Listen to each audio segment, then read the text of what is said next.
Hello friends, education dot free में आपका स्वागत है। मैं आपको यूपी बीएड के इंट्रेंस एग्जाम में जो हिस्ट्री के क्वेश्चंस बन सकते थे वो बता रही थी, जिसका ऑलमोस्ट 3 वीडियो मैंने अपलोड कर दिया है 50-50 क्वेश्चंस कर करके। तो अगर आपने उस वीडियो को नहीं देखा है तो प्लीज़ इस वीडियो को देख लीजिएगा, क्योंकि उसमें बहुत ही इंपॉर्टेंट क्वेश्चंस है और प्रीवियस ईयर के भी क्वेश्चंस दिए गए हैं। तो उस वीडियो को ज़रूर देखिएगा। और आज के इस वीडियो में भी हम लोग आज 50 क्वेश्चंस को देखेंगे। तो आइए स्टार्ट करते हैं इस वीडियो को। तो आज का पहला प्रश्न है कि निम्नलिखित में से किस शासक ने अश्वमेध यज्ञ कराया था? इस प्रश्न का उत्तर है ऑप्शन सी, पुष्यमित्र सिंह शुंग ने अश्वमेध यज्ञ कराया था। अगला प्रश्न दिया है कि प्रसिद्ध व्याकरणाचार्य पतंजलि किसके समकालीन थे? इस प्रश्न का उत्तर है ऑप्शन बी, पुष्यमित्र शुंग के समकालीन थे।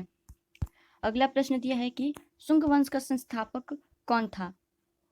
इस प्रश्न का उत्तर है ऑप्शन ए, पुष्यमित्र शुंग शुंग वंश का संस्थापक था। अगला प्रश्न दिया है कि भूदान का सर्वप्रथम उल्लेख किस राजवंश के समय का प्राप्त होता है? इस प्रश्न का उत्तर है ऑप्शन सी, सातवाहन। अगला प्रश्न दिया है कि सीसे के सिक्के किस राजवंश के शासकों ने चलाए थे? Option B, Satavahana. अगला प्रश्न दिया है कि भारत में सबसे पहले किस वंश के शासकों ने सोने के सिक्के चलाए? इस प्रश्न का उत्तर है ऑप्शन ए, इंडो ग्रीक। अगला प्रश्न दिया है कि किस शासक के शासनकाल में ईसाई धर्म प्रचारक सेंट थॉमस भारत आए? Option C, Gondophernes. किस राजा के शासनकाल में?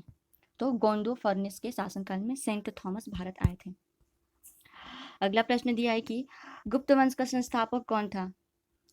इस प्रश्न का उत्तर है ऑप्शन सी, श्रीगुप्त। गुप्त वंश का संस्थापक श्रीगुप्त को माना जाता है।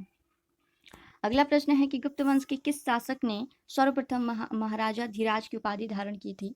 इस प्रश्न का उत्तर है ऑप्शन सी, चंद्रगुप्त प्रथम ने। अगला प्रश्न दिया है कि किस गुप्त शासक को कविराज कहा गया? इस प्रश्न का उत्तर है ऑप्शन ए, समुद्रगुप्त को कविराज कहा गया। अगला प्रश्न दिया है कि किस गुप्त शासक को भारत का नेपोलियन कहा जाता है? ऑप्शन बी, समुद्रगुप्त को भारत का नेपोलियन कहा जाता है। अगला प्रश्न दिया है कि श्रीलंका के राजा मेघवर्मन ने किस गुप्त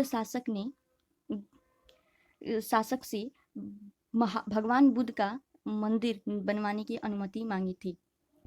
इस प्रश्न का उत्तर है ऑप्शन ए, श्रीलंका के राजा मेघवर्मन ने समुद्रगुप्त से भगवान बुद्ध का मंदिर बनवाने की अनुमति मांगी थी।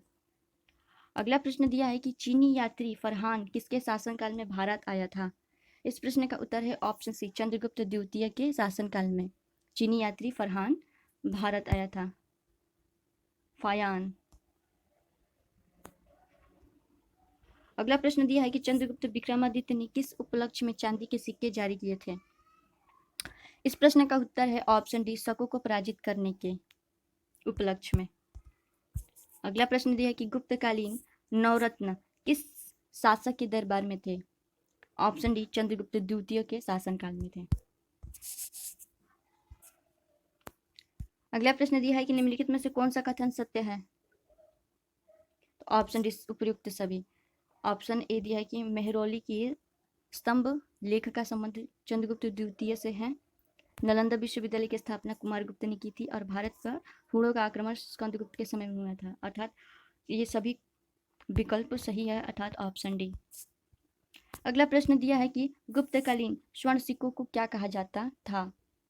इस प्रश्न का उत्तर है ऑप्शन ए, दिनार कहा जाता था। अगला प्रश्न दिया है कि मंदिर निर्माण की कला का जन्म सर्वप्रथम कहाँ हुआ? ऑप्शन बी, गुप्त काल में। स्थापत्य कला का सर्वोत्कृष्ट नमूना है ऑप्शन ए, देवगढ़ का दशावतार मंदिर। अगला प्रश्न दिया है कि सर्वाधिक सोने के सिक्के किस काल में चलाए गए? ऑप्शन ए, गुप्त काल में। अगला प्रश्न दिया है कि हर्षवर्धन की राजधानी थी? Option D, Kannauj. हर्षवर्धन की राजधानी कनौज थी। अगला प्रश्न दिया है कि चीनी यात्री हैंगसोंग किसके शासनकाल में भारत आया था? इस प्रश्न का उत्तर है ऑप्शन सी, हर्षवर्धन के। अगला प्रश्न दिया है कि प्रयाग प्रशस्ति की रचना किसने की थी? ऑप्शन बी, हरिसेन ने प्रयाग प्रशस्ति की रचना की थी। अगला प्रश्न दिया है कि हर्षवर्धन को अगला प्रश्न है कि हर्षवर्धन को नर्मदा नदी के तट पर किस शासक ने हराया था? तो ऑप्शन सी पुलकेशिन द्वितीय। पुलकेशिन द्वितीय ने हर्षवर्धन को नर्मदा नदी के तट पर हराया था। अगला प्रश्न दिया है कि कनौज के लिए हुए त्रिपक्षीय युद्ध को अंततः किसने जीता? ऑप्शन बी प्रतिहार ने। कनौज के लिए जो त्रिपक्षीय युद्ध हुआ था उसमें लास्ट में प्रतिहार ने जीता। अगला प्रश्न दिया है कि एलोरा के कैलाश मंदिर का निर्माण किसने करवाया था? तो ऑप्शन ए कृष्ण प्रथम ने एलोरा के कैलाश मंदिर का निर्माण करवाया था। अगला प्रश्न दिया कि स्थानीय स्वशासन किसके प्रशासन की विशेषता थी? ऑप्शन सी चोलों की। अगला प्रश्न दिया है कि निम्नलिखित में से किसके शासनकाल को साहित्य और कला का स्वर्णकाल कहा जाता है? तो ऑप्शन सी चंद्रगुप्त द्वितीय के शासनकाल को साहित्य और कला का स्वर्णकाल कहा जाता है। अगला प्रश्न दिया है कि नालंदा विश्वविद्यालय की स्थापना किसके शासनकाल में की गई थी? तो ऑप्शन बी कुमारगुप्त प्रथम के शासनकाल में नालंदा विश्वविद्यालय की स्थापना की गई थी। अगला प्रश्न दिया है कि रजत रंगिणी के रचयिता हैं? Option B Kalhana. अगला प्रश्न दिया है कि कलहड़ द्वारा रचित रजत रंगिणी में किसके इतिहास का वर्णन है? तो ऑप्शन सी कश्मीर का। रजत रंगिणी में कश्मीर का वर्णन मिलता है। अगला प्रश्न दिया है कि तंजौर के बृहदेश्वर मंदिर का निर्माण किसने करवाया था? ऑप्शन डी राजा राज प्रथम ने। अगला प्रश्न है कि 1712 ईस्वी में भारत पर प्रथम या पहला सफल मुस्लिम आक्रमण किसके द्वारा किया गया? तो ऑप्शन ए मोहम्मद बिन कासिम के द्वारा। मोहम्मद बिन कासिम के द्वारा 1712 ईस्वी में भारत पर पहला सफल मुस्लिम आक्रमण किया गया। अगला प्रश्न दिया है कि महमूद गजनवी ने भारत पर कुल कितनी बार आक्रमण किया था? तो ऑप्शन सी 17 बार। सबसे ज्यादा बार इसने आक्रमण किया था, 17 बार। अगला प्रश्न दिया है कि महमूद गजनवी के आक्रमण में सबसे महत्वपूर्ण आक्रमण कौन सा था? तो ऑप्शन बी सोमनाथ पर आक्रमण। जब इसने सोमनाथ मंदिर पर आक्रमण किया था तो यह सबसे ज्यादा महत्वपूर्ण आक्रमण माना जाता है।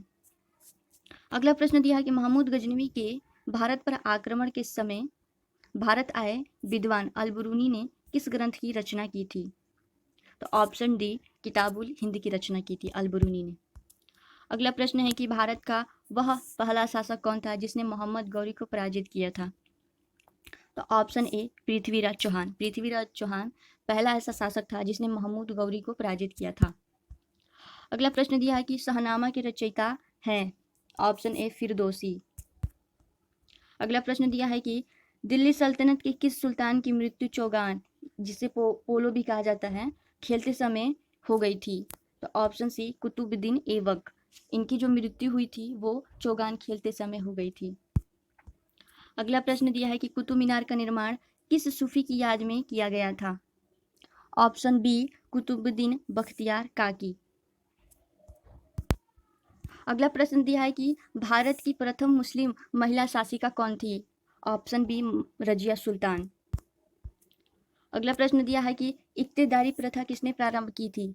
ऑप्शन डी इल्तुतमिश ने। अगला प्रश्न दिया है कि भारत में सिजदा एवं पाबोस प्रथा की शुरुआत किसने की थी? तो ऑप्शन ए बलबन ने।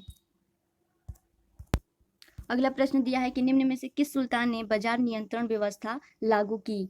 ऑप्शन सी अलाउद्दीन खिलजी ने बाजार नियंत्रण व्यवस्था लागू की। अगला प्रश्न दिया है कि तूती ए हिंद, हिंद का तोता जिसे कहा जाता है तूती ए हिंद कहा जाता है। ऑप्शन ए अमीर खुसरो को। अगला प्रश्न दिया है कि मोहम्मद बिन तुगलक ने अपनी राजधानी दिल्ली से कहाँ स्थानांतरित की थी? Option D Daulatabad. अगला प्रश्न दिया है कि किताब उल रहला का लेखक इब्न बतूता का कहाँ का निवासी था? तो ऑप्शन बी मोरक्को। जो इब्न बतूता था वह मोरक्को का निवासी था। अगला प्रश्न दिया है कि दीवान ए आमिर कोही विभाग की स्थापना किस सुल्तान ने की थी? इस प्रश्न का उत्तर है ऑप्शन ए मोहम्मद बिन तुगलक। मोहम्मद बिन तुगलक दीवान ए अमीर कोही विभाग की स्थापना किया था। अगला प्रश्न है कि सल्तनत कालीन किस सुल्तान ने सर्वप्रथम किसानों पर सिंचाई कर तथा ब्राह्मणों पर जजिया कर लगाया था? तो ऑप्शन सी फिरोज तुगलक। फिरोज तुगलक ने जो सल्तनत कालीन शासक था उसने सर्वप्रथम किसानों पर सिंचाई कर और ब्राह्मणों पर जजिया कर लगाया था। और आज का अंतिम प्रश्न है, सांकेतिक मुद्रा का प्रचलन किस शासक ने किया था? इस प्रश्न का उत्तर है ऑप्शन ए मोहम्मद बिन तुगलक ने।